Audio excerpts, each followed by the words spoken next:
My name is Doris, and I have been married to Brian for 4 years. I work as a chef at a nearby restaurant, a job I deeply love. Cooking has been my passion since childhood, and I dream of becoming a renowned chef one day. Brian is employed as a sales manager at a small firm. Overall, our life together is quite fulfilling. Like any couple, we experience our fair share of challenges, but we've always managed to navigate through them. However, there's one persistent issue that troubles me. Brian's mother, Judy.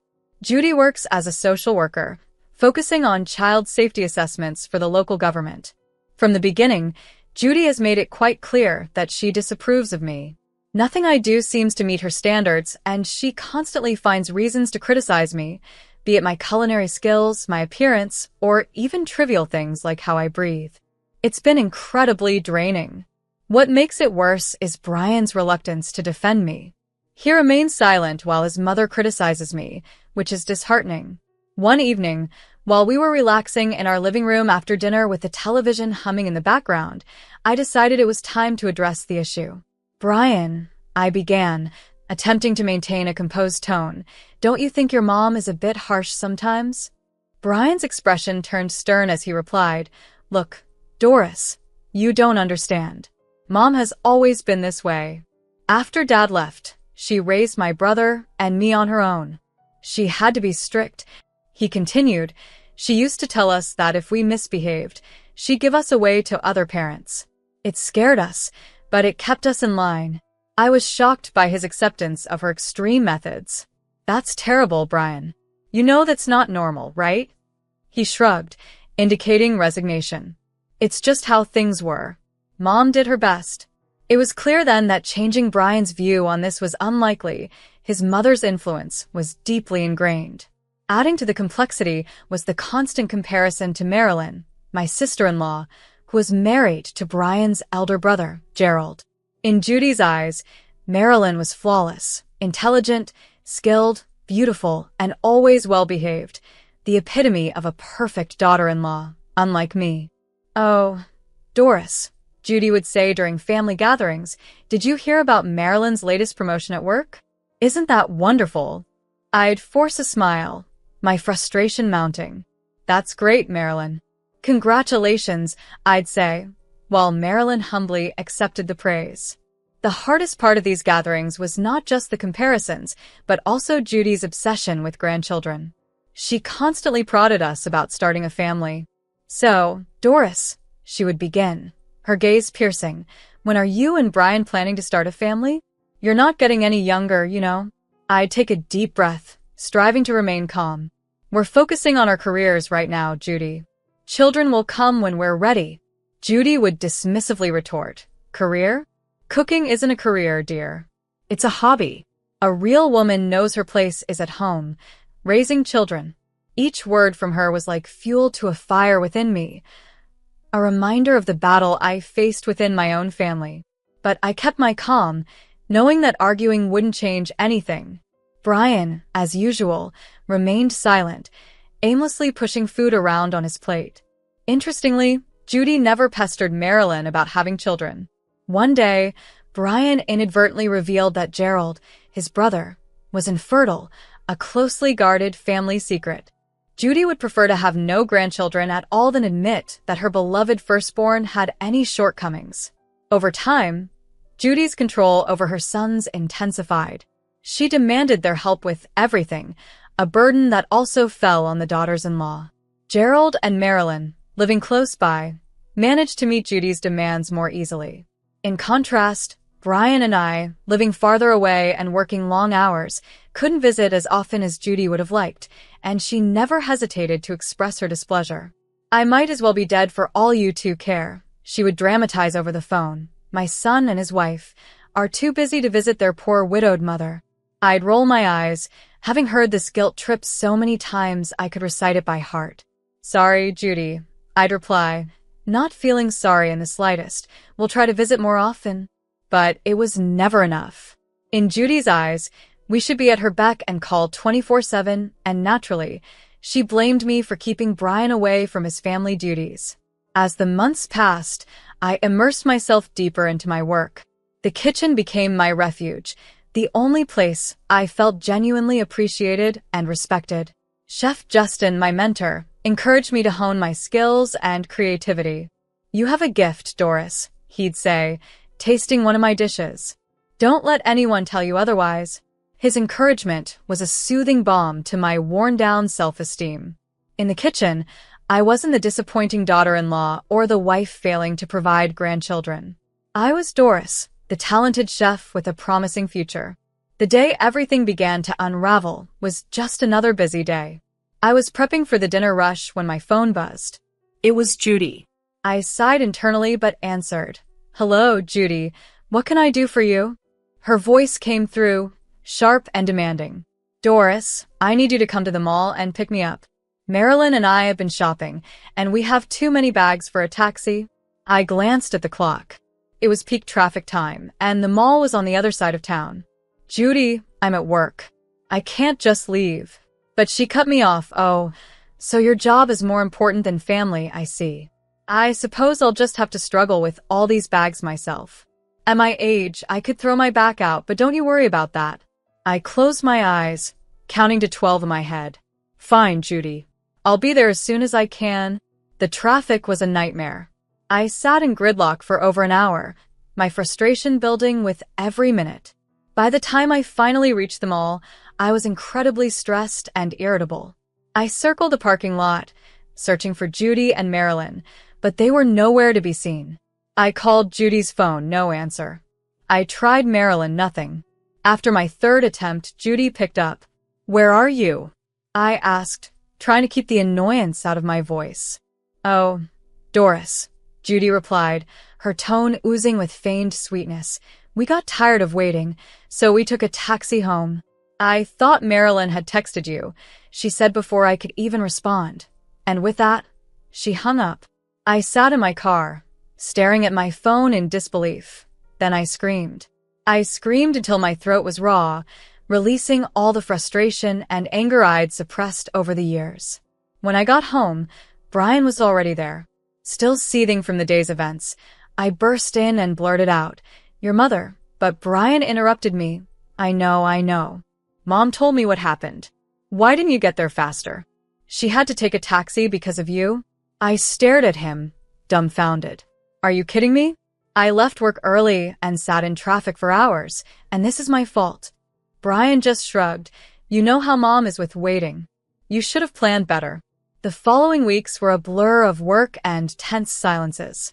Brian and I barely spoke, the rift between us widening with each day. Then one evening, as I was closing up the kitchen, my phone rang. It was Judy. Tempted to ignore it, I answered anyway, bracing myself. "Hello, Judy." "Doris, dear," she began, her voice dripping with feigned sweetness. "I need you to do me a favor. It's Marilyn's birthday tomorrow. I'm throwing her a small party at my house. I need you to deliver food from your restaurant. Only the most expensive dishes, mind you, for 9 people. I felt my blood pressure rise. "Judy, that's going to be extremely expensive. I can't just—" "Oh, don't be so stingy," she interrupted. "It's for family, and of course, you'll be paying for it. Consider it your gift to Marilyn." I nearly dropped the phone. "You want me to pay for a gourmet meal for 9 people, Judy? That's insane. I can't afford that." She clucked disapprovingly. "Well, if you're going to be difficult about it, I suppose you could always cook the meal yourself and bring it over. That's what a real chef would do, isn't it?" I closed my eyes, counting to 12 in my head. "Judy, I work full-time. I don't have the energy to cook a gourmet meal for 9 people after a full shift." "I see," she said, her voice turning cold. "Well, I'll let Brian know how little you care about his family." And with that, she hung up. Standing there, phone in hand, I felt a mixture of rage and disbelief. When I got home, Brian was waiting, his expression stormy. "Mom called," he said bluntly. "Why are you being so difficult about Marilyn's birthday? Mom's right. You don't care about anyone but yourself." In the end, I caved. I couldn't face another argument, another night of cold silence. The next day, I reluctantly placed the order at the restaurant, wincing as I handed over my credit card. It was a huge chunk of my savings, but I felt I had no choice. The evening of the party, Brian and I arrived at Judy's house. I was exhausted from a long day at work, but I managed to smile as we entered. Judy greeted us at the door, all smiles for Brian and barely acknowledging me. "Oh, you're here. Come in, come in." Everyone's already started eating. We walked into the dining room, and I stopped short. The table was laden with food, but it wasn't the dishes I had ordered from the restaurant. Instead, there was an array of homemade dishes that looked considerably less sophisticated. I stood there, bewildered, as I asked, "What's going on? Where's the food from the restaurant?" Marilyn, looking smug, glanced up from her plate. "Oh, didn't Mom tell you? I decided I wanted to cook for my birthday. Isn't that right, Mom?" Judy beamed at her, nodding. "Yes, and everything is just delicious." Marilyn's such a talented cook. Speechless, I felt Brian nudge me, urging, "Come on, let's sit down. Don't make a scene." Numbly, I took my seat while Brian engaged happily with everyone, seemingly unaware of my discomfort. Throughout the evening, I caught Judy glancing at me with a satisfied smirk on her face. By the time we left, I felt utterly emotionally drained. In the car on the way home, I turned to Brian. "Did you know about this? That Marilyn was going to cook?" He shrugged. "Mom might have mentioned it." "What's the big deal?" I was stunned. "The big deal is that I spent a fortune on food that's now going to waste, Brian. And your mother knew that when she asked me to order it." He dismissed my concerns. "You're overreacting. It was just a misunderstanding." But I knew it was no misunderstanding. It was another of Judy's calculated moves, another power play, and once again, I was on the losing end. The tension at home grew unbearable over the next couple of months. Brian and I barely spoke, and when we did, it usually ended in an argument. I threw myself into my work at the restaurant with desperate energy. One evening, after a long shift, Brian approached me, surprisingly excited. "Doris," he said, his eyes shining, "I need your help with something important." Curious despite myself, I raised an eyebrow. "What is it?" "It's Mom's birthday next month," he explained, "and I want to do something really special for her. Something that'll outshine Gerald's gift. Got any ideas?" I was about to dismiss the idea when suddenly an opportunity came to mind. I recalled Chef Justin mentioning an upcoming event at the restaurant. "Actually," I began slowly, "on your mom's birthday, there's going to be a special event at the restaurant. They're filming an episode of that cooking show she loves. You know, the one with that presenter she adores." Brian's eyes widened. "No way. Are you serious?" I nodded, feeling a spark of excitement despite myself. "Yeah, we could book a table for that night. If we're lucky, we might even get to be part of the filming. It's happening just next to the main dining area." Brian's face lit up. "Doris, that's perfect. Mom would absolutely love that. She's always wanted to meet that presenter." For a moment, I felt a warm glow of satisfaction. It was nice to see Brian so happy and to be the source of that happiness for once. "We should keep it a surprise," I suggested, getting caught up in the moment. "Can you imagine her face when she realizes where she is and what's happening?" Brian nodded enthusiastically. "Absolutely. We'll keep it completely under wraps. She won't suspect a thing." We spent the next hour planning the details. I would book the table and handle everything at the restaurant, while Brian would ensure Judy arrived without spoiling the surprise. The next day, I spoke to Chef Justin about the reservation and explained the situation.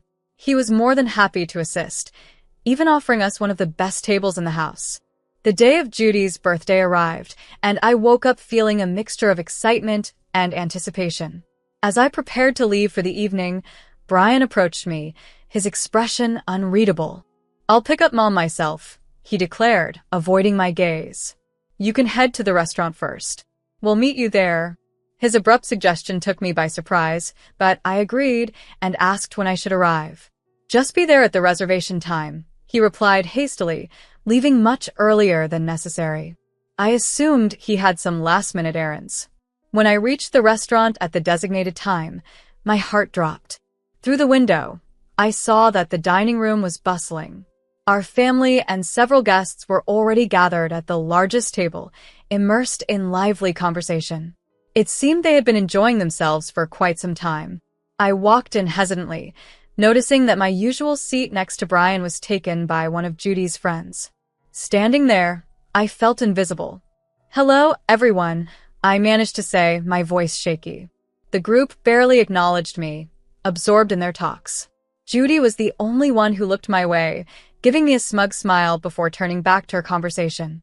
I felt a knot in my stomach as I approached Brian, filled with confusion and hurt.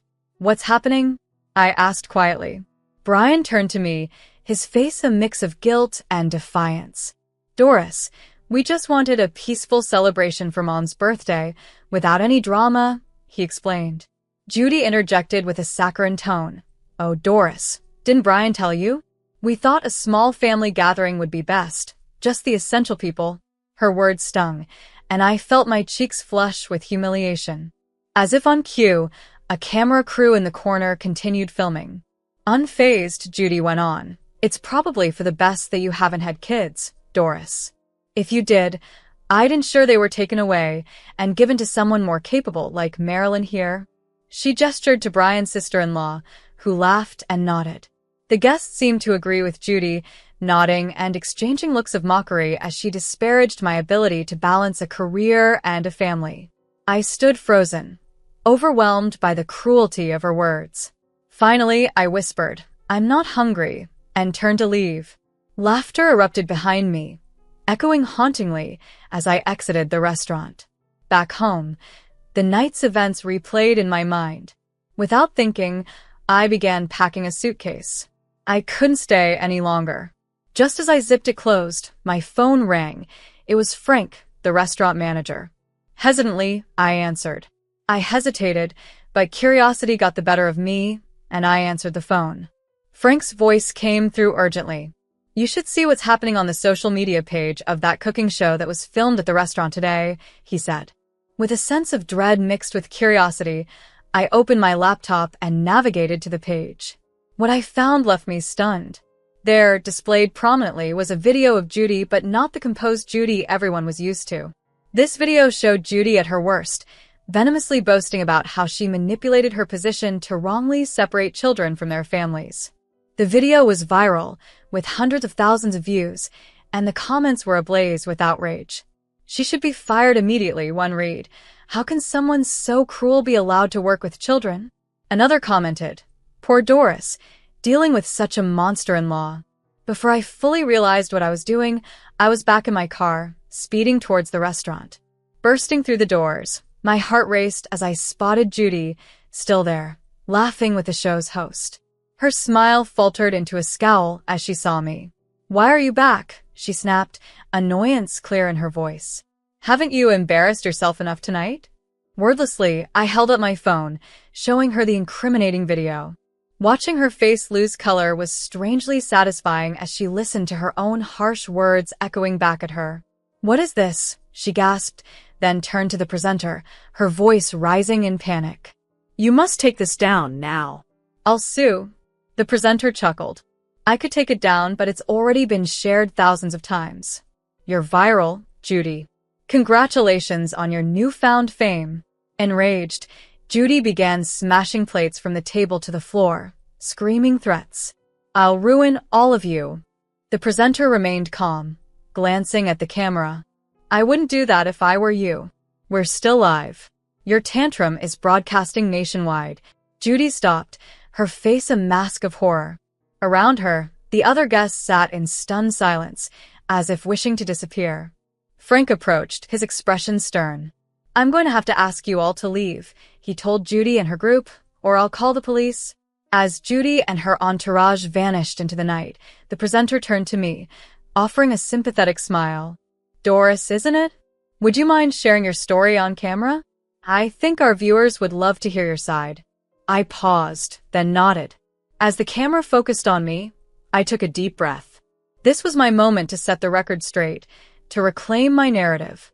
In the days that followed, the fallout from Judy's public breakdown was swift and brutal. She was fired from her job in disgrace, her years of manipulation catching up to her. The power she had wielded so destructively was stripped away, along with any respect she had commanded. Meanwhile, I took decisive action. The very next day, I filed for divorce. Brian came to me, remorseful and tearful, begging for forgiveness. "Doris, please," he pleaded, "I made a terrible mistake. We can fix this." I promised to stand up to her, to be better. Looking at him, I felt a mix of pity and determination. "It's too late, Brian. You had years to stand by me, to really be my partner." After choosing his mother over me consistently, the divorce unfolded more swiftly than I had expected. We had little to dispute over, and Brian, possibly driven by remorse, didn't challenge any part of the process. Thus, for years of marriage evaporated into a mere signature on a document. But as this chapter ended, an unexpected new one began to unfold in ways I hadn't foreseen. Chef Justin, a week after the upheaval at the restaurant, approached me with a warm, enthusiastic smile. "Doris," he began, "I have some exciting news. The owner was really impressed with how you handled everything. We want to offer you the position of head chef at our new downtown location." This was just the beginning. Television producers soon began calling, initially inviting me to cook on their shows, but quickly expanding the invitations to include discussions about my experiences, emphasizing themes like self-respect and the significance of familial bonds. Inspired by these opportunities, I started a YouTube channel where I shared recipes intertwined with life advice. The comments section burgeoned with gratitude from viewers who found strength in my words, fueling their journeys to self-advocacy. The impact was profound and far-reaching. One morning, my agent, yes, I now had one, brought another thrilling opportunity: offers to host my cable TV show. The notion was almost surreal. My TV show was something I had never dared to dream of. Regarding my former in-laws, the grapevine buzzed with news. Judy's grip over her sons was diminishing. Marilyn, my former sister-in-law and once Judy's favored, now openly expressed disdain for her. It's intriguing how quickly perceptions change once someone's true colors are revealed. People often asked if I harbored any regrets or felt sympathy for them. Honestly, I didn't. They had made their choices just as I had made mine. The key difference was that I could face myself in the mirror each morning and feel genuinely proud of who I had become, living a life defined by integrity and empowerment.